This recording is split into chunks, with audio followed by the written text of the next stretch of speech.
আসসালামু আলাইকুম। আজকের বাংলা নিউজে সবাইকে জানাচ্ছি স্বাগতম। শুরুতে জানাচ্ছি বিশ্বের আলোচিত খবরের শিরোনাম।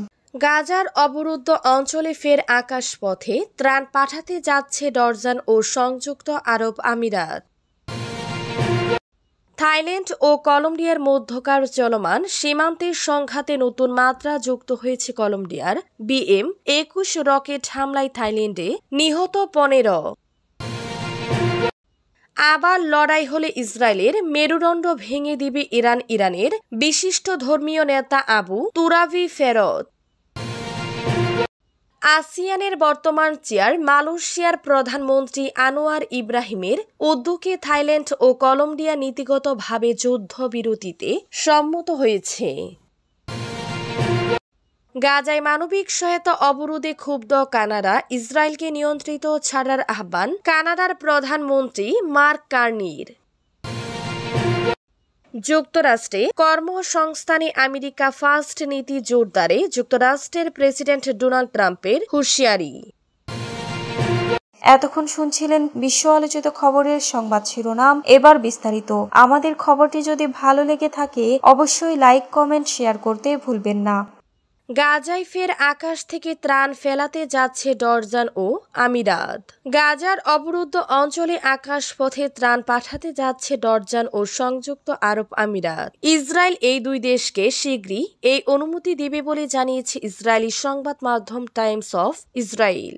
ইসরায়েলের এক কর্মকর্তা জানিয়েছেন, আজই জর্ডান থেকে বিমানযোগে গাজায় ত্রাণ ফেলা হতে পারে। এর আগেও 2023 সালে যুক্তরাষ্ট্র, জর্ডান, মিশর ও ফ্রান্স যৌথভাবে আকাশপথে গাজায় কয়েক হাজার ত্রাণ প্যাকেট পাঠিয়েছিল। তবে সে সময় এসব প্যাকেটের কিছু জনবহুল এলাকায় পড়ে 5 জন গাজাবাসীর মৃত্যু ঘটে। ছোট প্যারাশুটে করে খোলা জায়গা লক্ষ্য করে এসব ত্রাণ পাঠানো হলেও বাতাসের কারণে তা সঠিক স্থানে না পড়ে দুর্ঘটনা ঘটেছিল। এদিকে গাজায় যুদ্ধ বন্ধ ও মানবিক সংকট লাগবে কাতার ও মিশর যৌথভাবে মধ্যস্থতা চালিয়ে যাচ্ছে। এক যৌথ বিবৃতিতে দেশ দুটি জানিয়েছে, চলমান আলোচনার সর্বশেষ ধাপে কিছু অগ্রগতি হয়েছে। 3 সপ্তাহের আলোচনার পর এখন পরামর্শের জন্য কিছুটা বিরতি নেওয়া হয়েছে, যা জটিল আলোচনা প্রক্রিয়ার স্বাভাবিক অংশ। কলম্বিয়ার BM-21 রকেট হামলায় থাইল্যান্ডে নিহত 15।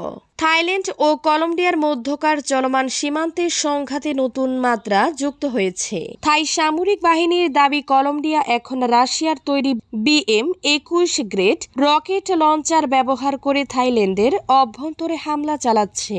এই হামলায় বেসামরিক এলাকা, স্কুল ও হাসপাতাল পর্যন্ত আঘাত এনেছে, যা আন্তর্জাতিক আইন অনুযায়ী স্পষ্ট যুদ্ধাপরাধ হিসেবে বিবেচিত। সংঘাতের দ্বিতীয় দিনে থাইল্যান্ডে কলম্বিয়া রকেট হামলায় 15 জন নিহত হয়েছেন, যাদের মধ্যে 14 জনই বেসামরিক নাগরিক। আহত হয়েছেন 46 জন, যার মধ্যে 15 জন সেনা সদস্য। কলম্বিয়ার এক প্রাদেশিক কর্মকর্তার মতে, থাইল্যান্ডের পাল্টা হামলায় 1 জন নিহত ও 5 জন আহত হয়েছেন। থাইল্যান্ড সীমান্তে প্রায় 1,30,000-এর বেশি মানুষকে নিরাপদে সরিয়ে নেওয়া হয়েছে। BM-21 গ্রেড হল সোভিয়েত ইউনিয়ন উৎপাদিত একটি মাল্টিপল রকেট লঞ্চার সিস্টেম, যা 40টি রকেট একযোগে নিক্ষেপে সক্ষম। এটি দ্রুতগামী, মোবাইল এবং ব্যাপক ক্ষয়ক্ষতি ঘটাতে পারে, বিশেষ করে জনবহুল এলাকায় ব্যবহৃত হলে। আবার লড়াই হলে ইসরায়েলের মেরুদণ্ড ভেঙে দিবে ইরান। ইসরায়েলের সঙ্গে সম্প্রতি সমাপ্ত 12 দিনের যুদ্ধে ইরানের বিজয় গাথা তুলে ধরে এবং ভবিষ্যৎ প্রযুক্তির বার্তা দিয়ে শুক্রবারের খুতবায় ইরানের বিশিষ্ট ধর্মীয় নেতা আবু তুবারি ফেরত বলেন, আরেকবার যুদ্ধ বাঁধলে ইসরায়েলের সামরিক ও অর্থনৈতিক মেরুদণ্ড চূর্ণ হয়ে যাবে। তিনি বলেন, শত্রুর আগ্রাসনের প্রথম মুহূর্ত থেকে ইরানি জনগণ যে জাতীয় ঐক্য, সংহতি ও দেশপ্রেমের দৃষ্টান্ত স্থাপন করেছে তা অতুলনীয়। আমরা ঐক্য, জ্ঞান, বিশ্বাস ও নৈতিকতার মাধ্যমে এই শক্তিকে রক্ষা করব। আবু তুবারি ফেরত জানান, হিব্রু, আরব ও পশ্চিমা ভাষার 20টিরও বেশি সরকারি সূত্র থেকে প্রাপ্ত তথ্য অনুযায়ী এই যুদ্ধ ছিল তেল আবিবের ইতিহাসে অন্যতম জটিল কৌশলগত চ্যালেঞ্জ। ইরানি হামলায় ইসরায়েল প্রায় 30 থেকে 35 বিলিয়ন ডলারের ক্ষতির মুখে পড়েছে, যা দেশটির জিডিপির 8% সমান। তিনি আরো বলেন, যদিও ইরানি বাহিনী এখনো সম্পূর্ণ প্রস্তুত, তবুও ইসরায়েল এরই মধ্যে বুঝে গেছে পরবর্তী কোনো ভুল পদক্ষেপ তাদের অস্তিত্বকে হুমকির মুখে ফেলবে। যুদ্ধবিরতিতে নীতিগত সম্মতি থাইল্যান্ড কলম্বিয়ার। আসিয়ানের বর্তমান চেয়ার মালয়েশিয়ার প্রধানমন্ত্রী আনোয়ার ইব্রাহিমের উদ্যোগে থাইল্যান্ড ও কলম্বিয়া নীতিগতভাবে যুদ্ধবিরতিতে সম্মত হয়েছে, তবে তারা বলেছে সৈন্য প্রত্যাহারের জন্য আরও সময় প্রয়োজন। থাইল্যান্ডের পররাষ্ট্র মন্ত্রণালয় এক বিবৃতিতে জানিয়েছে তারা প্রস্তাবটিতে নীতিগতভাবে পূর্ণ সমর্থন জানাচ্ছে এবং এটি বিবেচনায় রাখবে।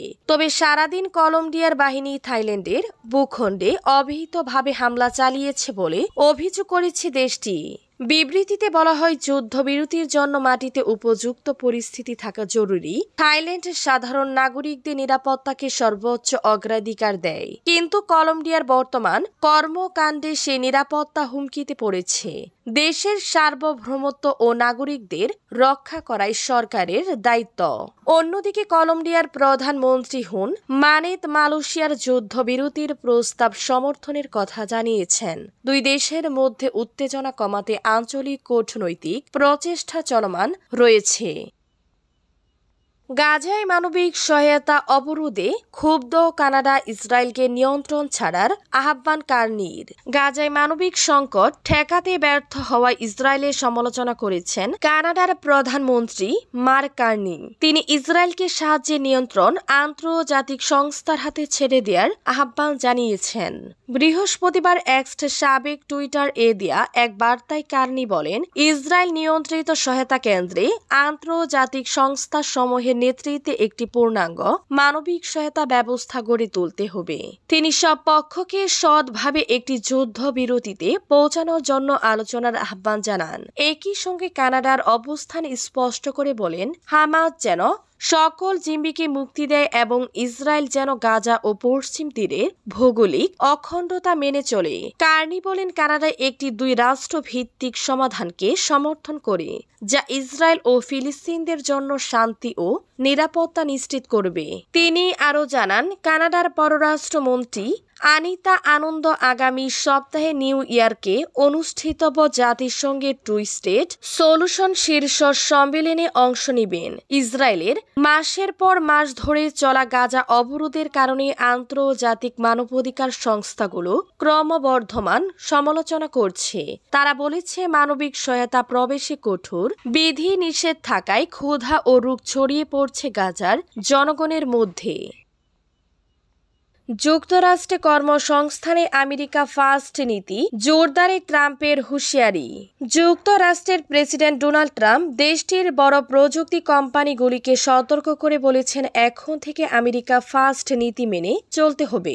তিনি ভারতের নাগরিকদের নিয়োগ ও চীনের উৎপাদন কার্যক্রম পরিচালনার কঠোর সমালোচনা করেছেন। ওয়াশিংটনে এক কৃত্রিম বুদ্ধিমত্তা এআই সম্মেলনে ট্রাম্প বলেন, গুগল, মাইক্রোসফট ও অ্যাপলের মতো প্রতিষ্ঠানগুলো আমেরিকার স্বাধীনতার সুফল ভোগ করলেও তাদের কারখানা তৈরি করেছে